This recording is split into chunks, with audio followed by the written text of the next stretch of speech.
Yeah, this is R. Kelly in the courts. All right, good morning. We'll go on the record. Who do we have for the state? Gonzalez, Gonzalez.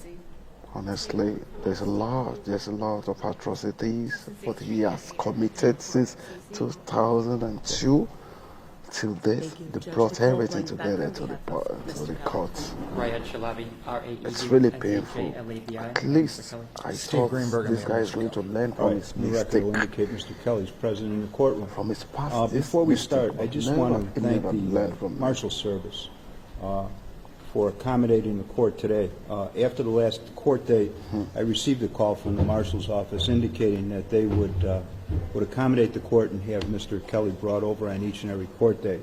So I wanted to thank the Marshal Service for that accommodation to this court. Can you hear that? All right, with that, where are we at first as far as discovery? Guys, I want you to What do listen you very have? well. 2002, The bulk of the documents that will come from the Chicago Police you Department. hear that? There are some materials that are outstanding from the Chicago Police Department, as well as some 417 materials from the lab. And we have a disc of the 2002 file that You we're hear that? Since going 2002. to copy and tender. He had So I it. believe on the next court date we should be complete. Oh my God. Okay. 2002 file, meaning the court file or everything? Are the reports. Okay. Reports. Okay. All right. Okay, then what do you have as far as discovery? Any issues regarding discovery that you want to bring to my attention? Before we get to the bond This issue. is really serious, guys. None at this point, Judge. I mean, we're obviously still going through all of the materials, and with the other two federal cases that are out there, we've been inundated with materials, so Okay. we're going through all of it. All right. I guess the next issue that we have is first I'll deal with the state's motion, which they filed prior to the last court date to increase Mr. Kelly's bond. The state filed their motion. The defense filed a response to the motion. Do you have anything in addition to what you set forth in your motion to increase the bond? Not really in addition, Judge, just the fact that when the original bonds were set on the 4 cases, the court that was setting bond wasn't aware of all the other charges that have now since It's been really filed, serious, both from the guys. Northern District here in Chicago, the Eastern District of New York, and then also up in Minnesota. And so I wanted to make the court aware that the defendant has now been charged with sex charges, multiple additional sex counts in all these jurisdictions, and that should affect what the actual bond is being set in this case. And that wasn't known to the court when we did our bond hearing. Okay. All right. Mr. Greenberg? Judge, the first thing I would indicate, although it's not in our written motion, is it's not verified. There's no verified motion to increase bond, which the statute requires. Okay. The second thing is there's no legal basis that's cited by the prosecutors to increase the bond. The mere fact that someone may have been charged with other cases in other jurisdiction is not a basis to increase bond. It's not a basis under the statute. It's not a basis under the case law. They don't argue that he's an increased flight risk. They don't argue that he's an increased danger. They don't argue any reason in their motion why bond should be increased. The bond in those other matters has been addressed by the judges in those matters. As the court knows, there's currently, he's being detained on both of the federal cases. We intend to ask the courts to reconsider those orders. We filed a motion in the Northern District, and we're filing a motion in the Eastern District of New York for that. Should the federal court modify those orders, I fully expect that he will be put on some kind of house arrest, electronic monitoring, GPS, or something like that, which also means that he's not a flight risk. He doesn't have a passport. He's not a danger to others. There's nothing in these other indictments or in these other allegations to show that he that he's a danger to others. All of the allegations predate these charges, predate the bringing of these charges by years and decades. I would point out also, Judge, that when the state added charges before Your Honor, they didn't ask that the bond be increased. The fact is that Mr. Kelly has never missed a court date, never missed one on this case, never missed one on the prior case that he had, voluntarily turned himself in originally on these charges, voluntarily came to court when the charges were upgraded against him. and there's simply no legal basis to increase the bond in this case. Okay. Any response? I would just say that a lot of what counsel just said is based on speculation about what could happen if his bond were changed in one of the other courts, and so that's a lot of speculation. I would also point out that part of his charges here in the Northern District of Illinois include the fact that the defendant is accused of having influenced the witnesses on that case, that first trial. And lastly, I would say that the defendant does have additional charges, and that absolutely is appropriate to bring before this court to ask that his bond be increased. He does have additional charges. Okay. All right. Look, as a practical matter, he's being held now, no bail, in the Eastern District of New York and in the Northern District of Illinois. Unless Mr. Greenberg can convince both of those courts that he should be released on bond, Mr. Kelly's going to remain in custody. So as far as a motion to increase the bond, I don't believe it's appropriate at this particular point in time. That being said, if there's a change in circumstances, in other words, if you're able to convince both of those federal courts in those different jurisdictions that he should be released on bond or some type of conditions regarding release, if you want to bring that motion to increase the bond back before the court, I think that would be appropriate. But at this particular time, it's kind of a moot point. The bond that was set originally in this matter by I'm assuming the bond court judge, or maybe from the grand jury, I'm not sure. Bond court? Okay.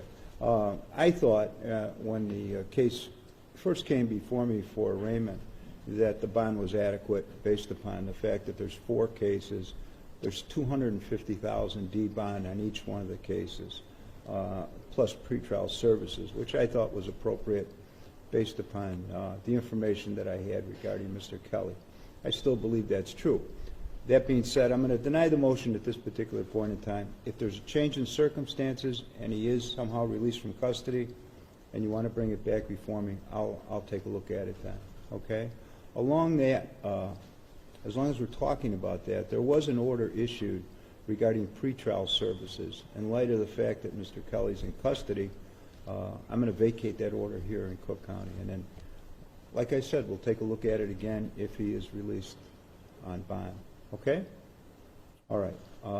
The final issue I have regarding bond is a petition, or a motion rather, to intervene filed on behalf of the surety.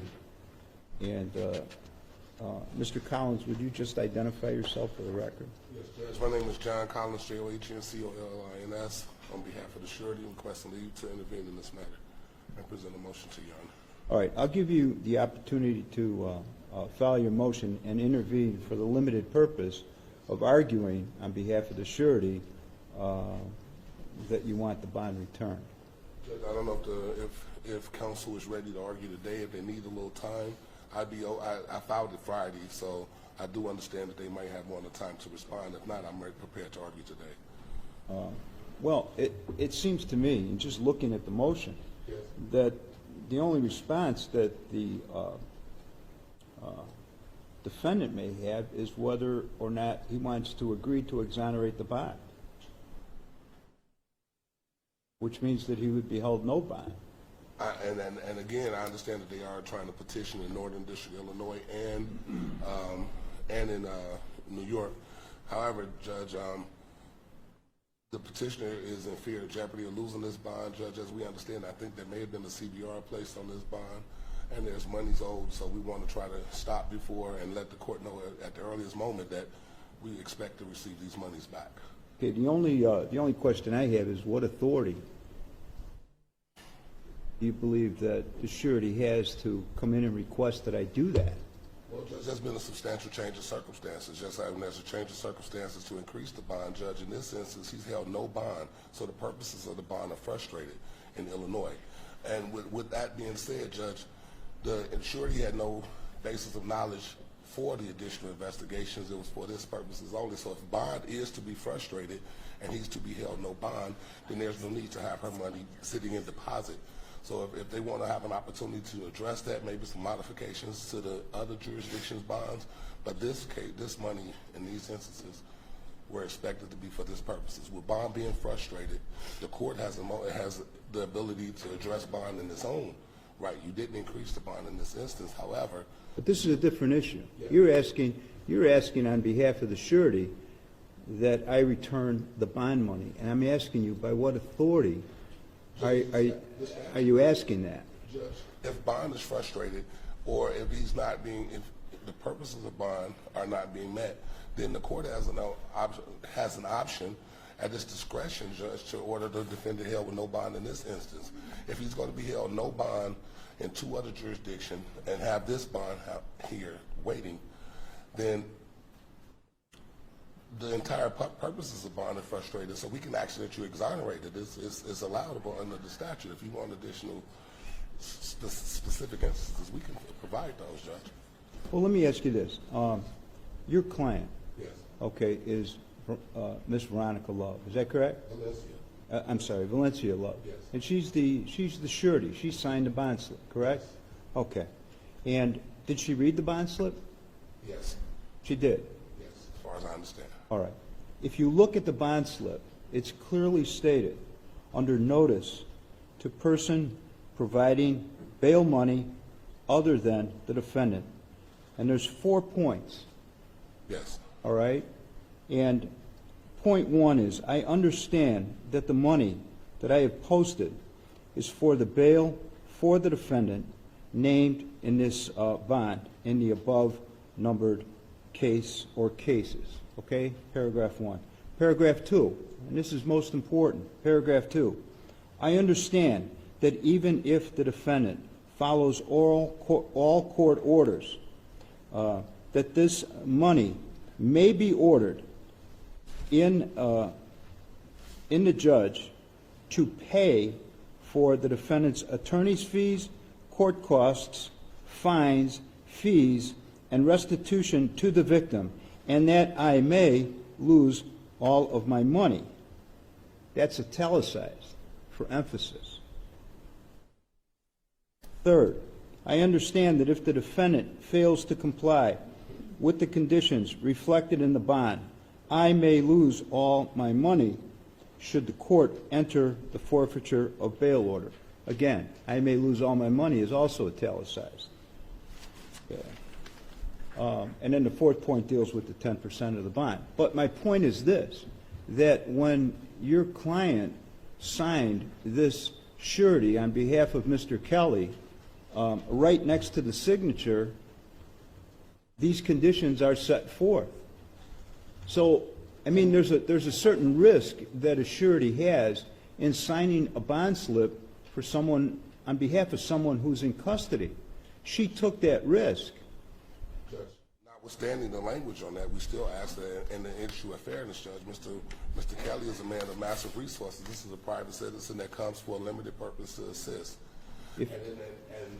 And in the interest of what fairness is, she didn't know that New York was going to indict. She didn't know that Minnesota was going to indict. She didn't know that Northern District of Illinois was going to indict.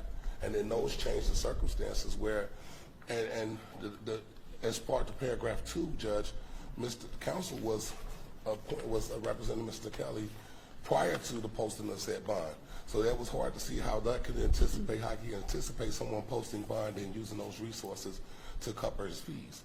So what we actually say, in the interest of fairness, if he's not going to be released on bond in this instance, exonerate the bond. And it's not an uncommon practice if someone's custody status is... That's a decision made by the defendant. That's not a decision made by the surety. I understand. That's made by the defendant. I understand. Okay?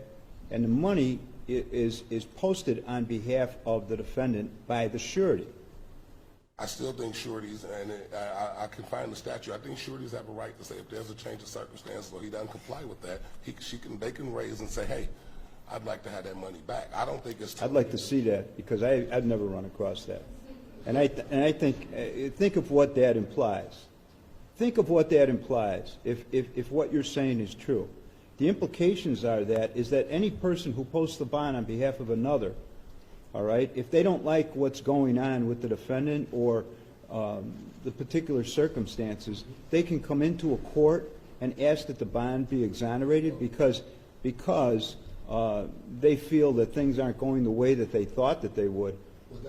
That contradicts completely what's in the notice to the surety on the bond slip at the time that Ms. Love signed the bond slip. Judge, when that bond slip was being signed in the halls of the Cook County Jail, I don't think that she took the time to have legal advice. I think that we can raise these issues, Judge, and the fact that there's any surety with a request on, it doesn't like to change the way that the case is going, that's not the instance here. The What instance the- here, what- the purpose of the bond are totally frustrated, and it seems like it's gonna be a big grab at it when it wasn't initially agreed upon. So if the court would like additional information, I can present that and we can set it down for additional hearings where the court can be persuaded that. I'm not going to go down that road right now. I'm going to deny your motion. I'm going to deny it. I don't believe that there's any basis for it, so it'll be denied. Judge, If you have anything else in the future and you want to bring it, I'll take a look at it. But right now, you haven't really presented me with anything that, and in fact, I believe that the law is contrary to what you're telling me. But I'll take a look at something if you have something. well, if it appears in the future that I have something different. Sure. I would agree. You can always ask to come in again on a petition to intervene. Thank you, Judge. Okay? All right. What else do we have today? Judge, I think the only other thing is that Mr. Kelly is willing to waive his appearance on the next court date and any future date unless something substantive is going on. I know Okay, well, let's figure out first what our next court date is, okay? State had suggested December 4th.